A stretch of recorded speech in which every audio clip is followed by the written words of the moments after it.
Okay, so the cities here are growing and they are changing extremely rapidly with population growth, with the incorporation of new technologies, with mass transit. All those sorts of things are becoming daily parts of life. Another area that they are transforming is in politics. With the scope of cities, it's in some ways almost a natural progression of politics, but the political system itself, goes beyond just, the local mayor and the police force and, a few other officials handling, the services that are happening in the city. Sometimes the needs are almost outstripping um, the ability of the city to handle it. And what develops out of that is the idea of the political machine. And this is, there's a video here, Gilded Age Politics from Crash Course, and you can check that out, and it'll give you a lot of imagery and things like that that are, will help a lot in describing it. But what these are is you get this political structure often with a single individual at the top, and then a sort of a hierarchy under them of control within the city. And so these political machines will have a boss. The leader is often called the boss of the machine. The most famous being Tammany Hall, and it was where they would control services a lot of times within the city, and they could take care of people. They could often provide jobs within the city. They would get people placed in certain levels within government, and then they would sort of be loyal to the machine, and they could pull a lot of levers and make things happen within the city. And so let's say a family comes into the city who's brand new to New York, then they could, they might connect relatively quickly because there'd be a local person at the street level who realizes the new family has come in. They think, oh, well, this will be useful to have them within our sort of wheelhouse of control.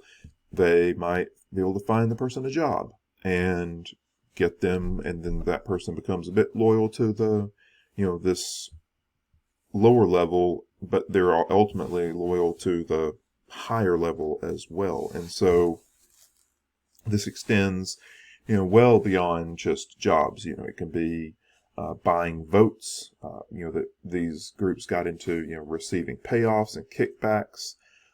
Sometimes there might be a shortage on coal or some kind of food, and these kind of machines had the ability to take care of those situations when a lot of other local officials might not. So they might provide coal or provide food, or just around Christmas be able to provide a turkey to a lot of families. There's lots of ways that they got support, and they often sponsored community groups. So they might do everything from sponsoring neighborhood cookouts, kind of block parties, to social groups, sports clubs, providing English classes. So they would take care of people's needs in exchange for support. On the other side of that, they also had a bit of a dark side. They weren't quite mafia level dark side in providing services, but also expecting support.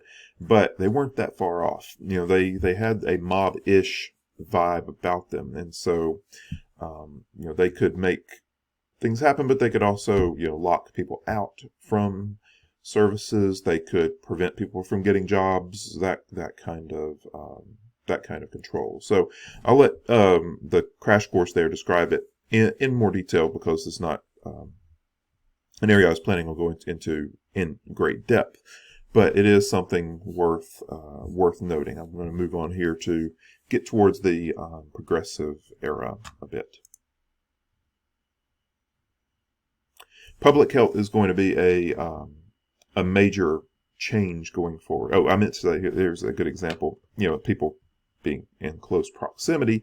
Uh, this is the pre-electric rail car. It wasn't much of a stretch to be able to go from this version to this version, and it's much more efficient. You don't have to deal with horses and the whole challenges of all that. So that you can see the jump there to electric. But public health with the growth of cities is going to be a key problem. You're going to see it as a progressive issue coming up because of the massive population increase. So you just have that many more people crammed in using facilities, and it becomes a challenge because the cities lack the infrastructure to match the crush of humanity that is coming in. And so you're going to see a lot of challenges and a lot of solutions. People say, okay, this is a real problem. We need to fix this.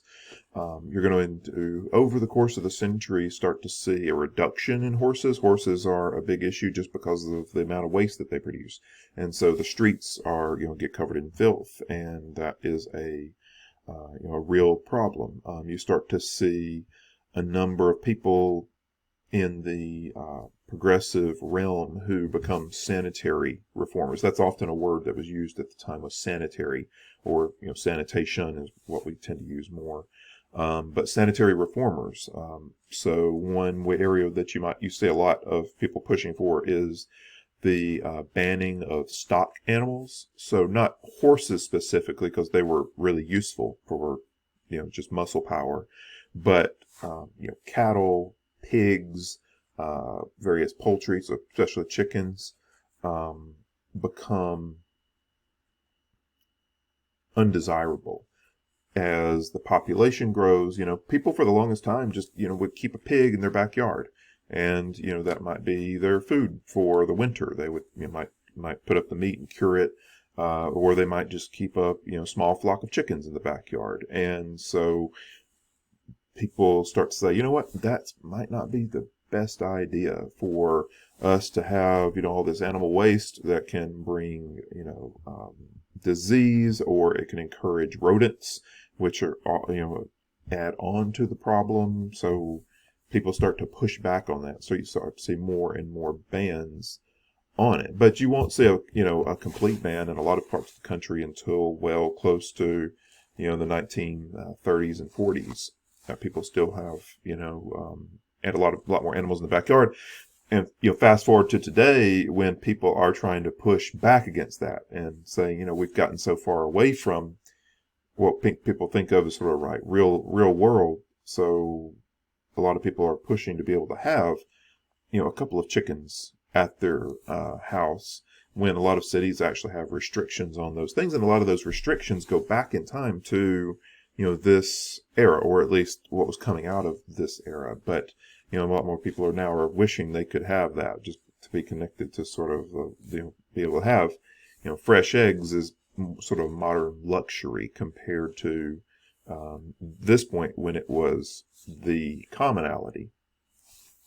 So that's an interesting aspect of it. The cities are really trying to catch up as far as building out sewer systems. Sewer systems go back to extremely ancient times. Romans and Greeks and other ancient civilizations, started figuring that out and building out systems to accommodate their population. And modern cities are doing that as well. But now, with the crush of the urbanization level that's happening, the systems are strained, and so they're having to kind of play catch up and figure out how to make those systems accommodate the people that are there. So sewage systems and also trash collection, those are two big ones as far as the functioning of the city. And so by 1900, about 94% of cities in the U.S. have trash collection as a city service, and they're moving in that direction very quickly. And you have to add on neighborhoods and add on personnel to handle it.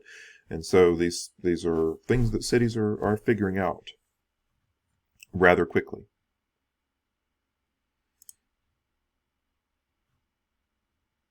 And I want to go back here with immigration after the Civil War.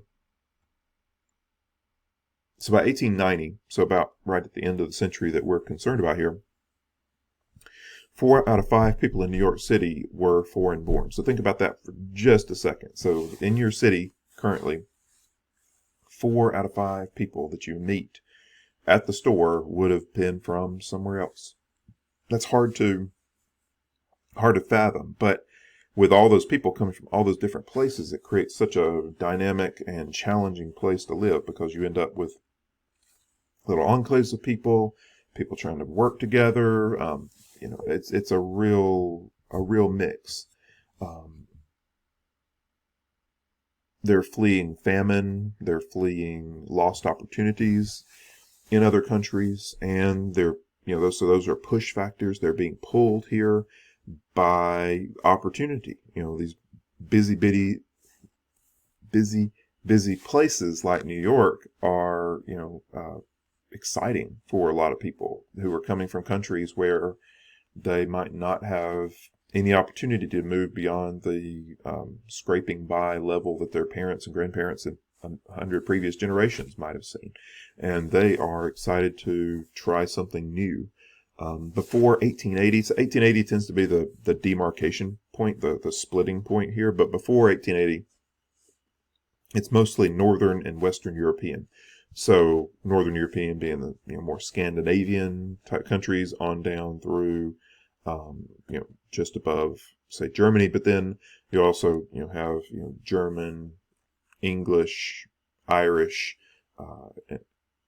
French, that side of Europe that people tend to look towards. After 1880, Eastern and Southern European becomes more the rule. And so this is when you get the Italians, Hungarians, Czechs, Slovak, Poles, Serbs, Croats, Slovenes, Russians, Romanians, Greeks. And so you think about New York, and you think about all of those neighborhoods that become part of the city's fabric, that this is when a lot of that is happening. They're becoming extremely diverse in their way of lives and the languages and all of that. So that's a big change that is coming. But now, moving away from Western European, you get a lot more cultural differences, a lot more Jewish, a lot more Catholic. A lot of those kind of changes are coming to the city. So it incorporates a lot of the challenging social dynamics that are happening here. And another major factor, and I may not be able to cover this here with this video that's happening, but Ellis Island is going to be the iconic location for people coming into this part of the world. The crush of immigration that is coming into New York this isn't just New York, it's, there's other places of entry in the United States, but New York is sort of the quintessential place of entry because it was just where the huge portion of that population came in. They needed infrastructure to deal with all of these individuals and families that are coming in. And so in New York City, originally it was Castle Garden, but it became a place of corruption. Money changers were hanging out, very almost biblical in terms of these people coming into places and money changers taking advantage of them. Railroad agents were overcharging people. People were getting blackmailed by baggage handlers. And so it was just a real bad situation. And so the newspapers started reporting on this in that progressive style, taking care of people. Let me pause here and we'll come back in just a second. I don't want to run out of time completely. Just one moment.